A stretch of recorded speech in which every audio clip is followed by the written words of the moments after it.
Welcome to the One Year Bible, January 9. The Old Testament reading, Genesis chapter 20, verse 1, through chapter 22, verse 24. Abraham moved south to the Negev and lived for a while between Kadesh and Shur, and then he moved on to Gerar.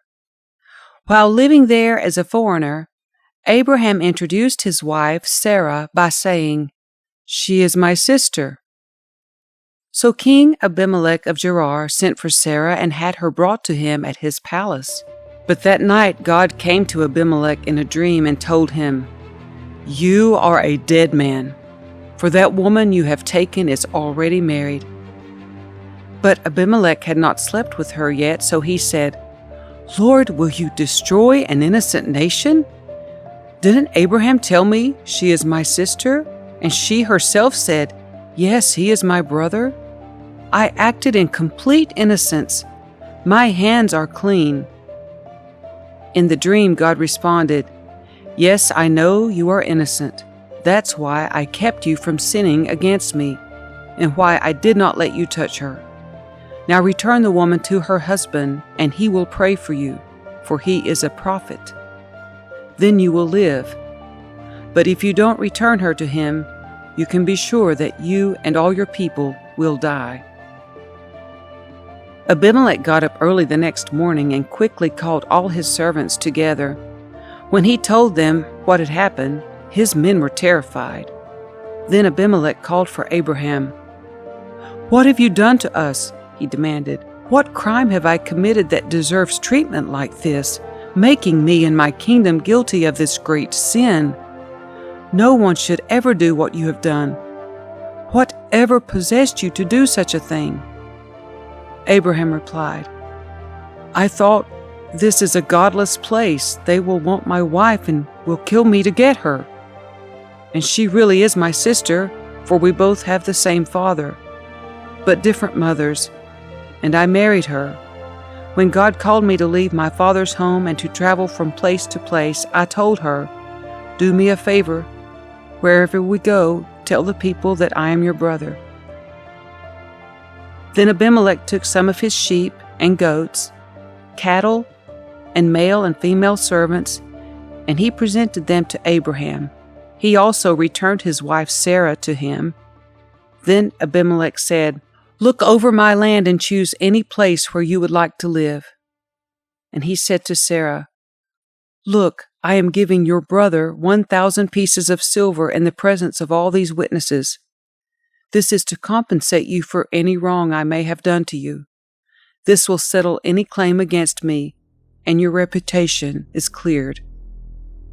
Then Abraham prayed to God, and God healed Abimelech, his wife, and his female servants so they could have children, for the Lord had caused all the women to be infertile because of what happened with Abraham's wife, Sarah.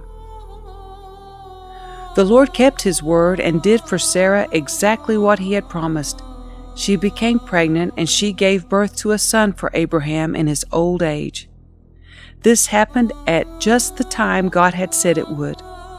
And Abraham named their son Isaac. 8 days after Isaac was born, Abraham circumcised him as God had commanded. Abraham was 100 years old when Isaac was born.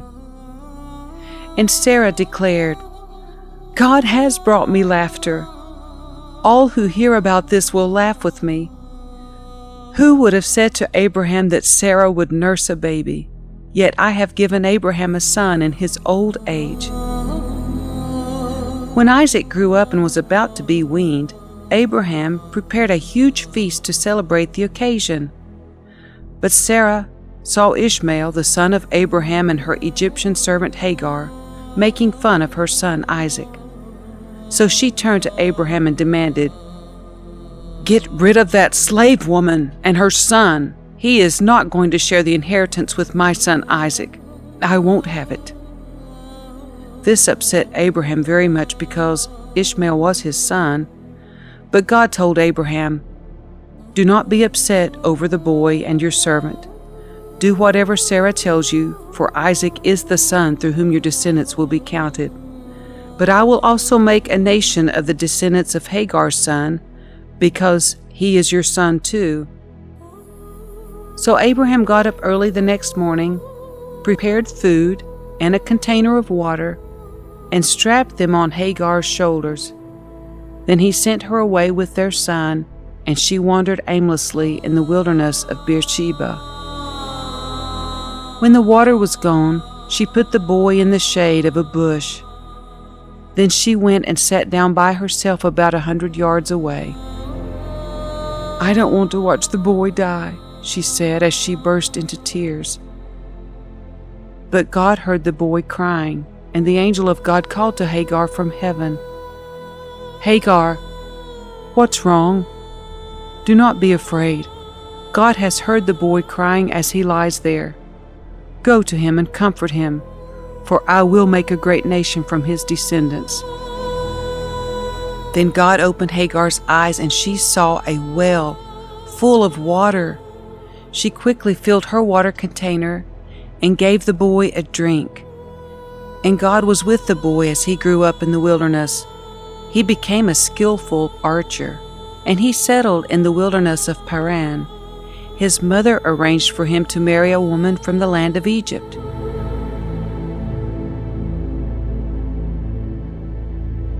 About this time, Abimelech came with Phicol, his army commander, to visit Abraham. "God is obviously with you, helping you in everything you do," Abimelech said. "Swear to me in God's name that you will never deceive me, my children, or any of my descendants. I have been loyal to you, so now swear that you will be loyal to me and to this country where you are living as a foreigner." Abraham replied, "Yes, I swear to it." Then Abraham complained to Abimelech about a well that Abimelech's servants had taken by force from Abraham's servants. "This is the first I've heard of it," Abimelech answered. "I have no idea who is responsible. You have never complained about this before." Abraham then gave some of his sheep, goats, and cattle to Abimelech, and they made a treaty. But Abraham also took 7 additional female lambs and set them off by themselves. Abimelech asked, "Why have you set these 7 apart from the others?" Abraham replied, "Please accept these 7 lambs to show your agreement that I dug this well." Then he named the place Beersheba, which means well of the oath, because that was where they had sworn the oath. After making their covenant at Beersheba, Abimelech left with Phicol, the commander of his army, and they returned home to the land of the Philistines. Then Abraham planted a tamarisk tree at Beersheba, and there he worshipped the Lord, the eternal God. And Abraham lived as a foreigner in Philistine country for a long time. Sometime later, God tested Abraham's faith. "Abraham," God called. "Yes," he replied, "here I am." "Take your son, your only son, yes, Isaac, whom you love so much, and go to the land of Moriah. Go and sacrifice him as a burnt offering on one of the mountains which I will show you." The next morning Abraham got up early.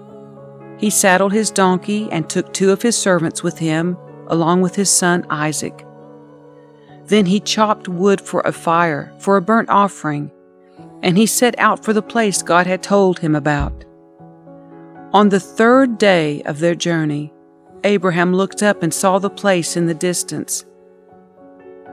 "Stay here with the donkey," Abraham told the servants. "The boy and I will travel a little farther. We will worship there, and then we will come right back." So Abraham placed the wood for the burnt offering on Isaac's shoulders, while he himself carried the fire and the knife. As the 2 of them walked on together, Isaac turned to Abraham and said, "Father." "Yes, my son," Abraham replied. "We have the fire and the wood," the boy said, "but where is the sheep for the burnt offering?" "God will provide a sheep for the burnt offering, my son," Abraham answered. And they both walked on together. When they arrived at the place where God had told him to go, Abraham built an altar and arranged the wood on it. Then he tied his son Isaac and laid him on the altar on top of the wood. And Abraham picked up the knife to kill his son as a sacrifice. At that moment, the angel of the Lord called to him from heaven, "Abraham, Abraham!" "Yes," Abraham replied, "here I am." "Do not lay a hand on the boy," the angel said.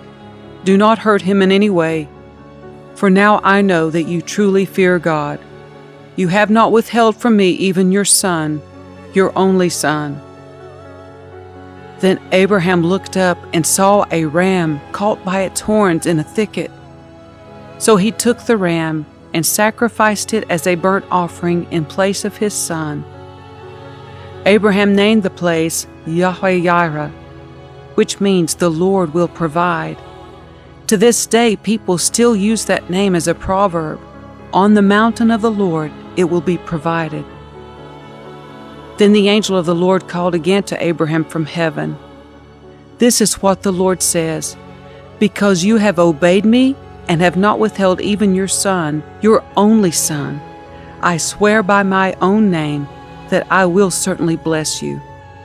I will multiply your descendants beyond number, like the stars in the sky and the sand on the seashore. Your descendants will conquer the cities of their enemies, and through your descendants all the nations of the earth will be blessed, all because you have obeyed me." Then they returned to the servants and traveled back to Beersheba, where Abraham continued to live. Soon after this, Abraham heard that Milcah, his brother Nahor's wife, had borne Nahor 8 sons. The oldest was named Uz. The next oldest was Buz, followed by Kemuel, the ancestor of the Arameans, Kesed, Hatzo, Pildash, Yidlaph, and Bethuel. Bethuel became the father of Rebekah. In addition to these 8 sons from Milcah, Nahor had 4 other children from his concubine, Reumah. Their names were Tibah, Gaham, Tahash, and Maachah.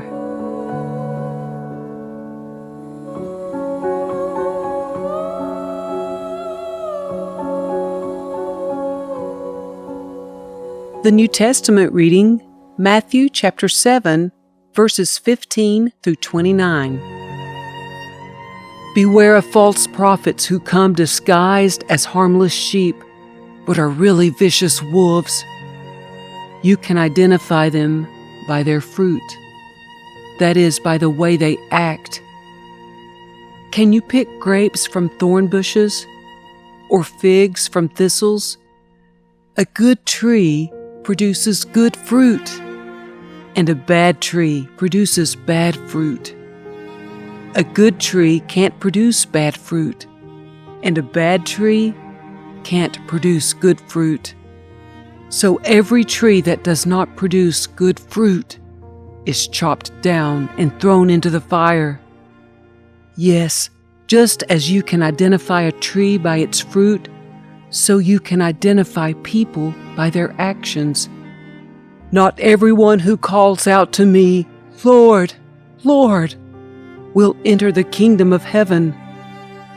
Only those who actually do the will of my Father in heaven will enter.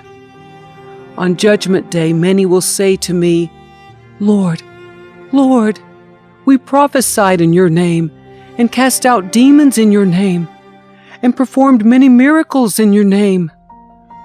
But I will reply, "I never knew you. Get away from me, you who break God's laws." Anyone who listens to my teaching and follows it is wise, like a person who builds a house on solid rock. Though the rain comes in torrents and the floodwaters rise and the winds beat against that house, it won't collapse because it is built on bedrock.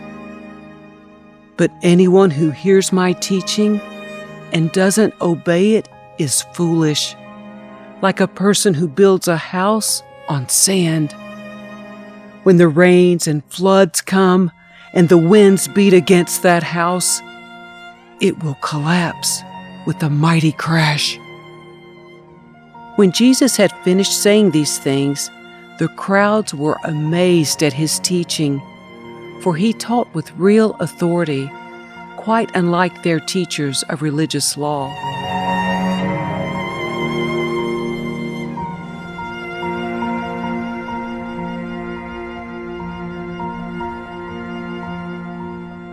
Psalm 9, verses 1 through 12. I will praise you, Lord, with all my heart. I will tell of all the marvelous things you have done. I will be filled with joy because of you. I will sing praises to your name, O Most High. My enemies retreated. They staggered and died when you appeared. For you have judged in my favor.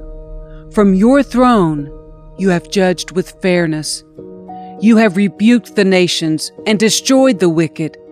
You have erased their names forever. The enemy is finished in endless ruins.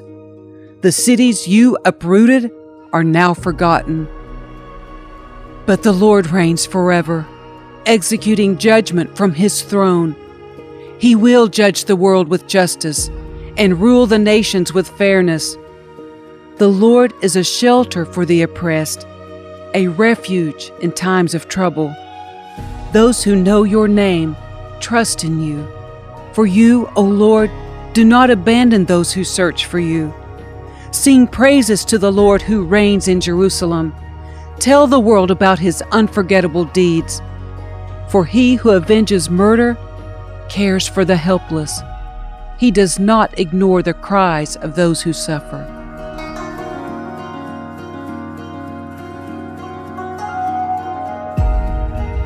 Proverbs 2, verses 16 through 22.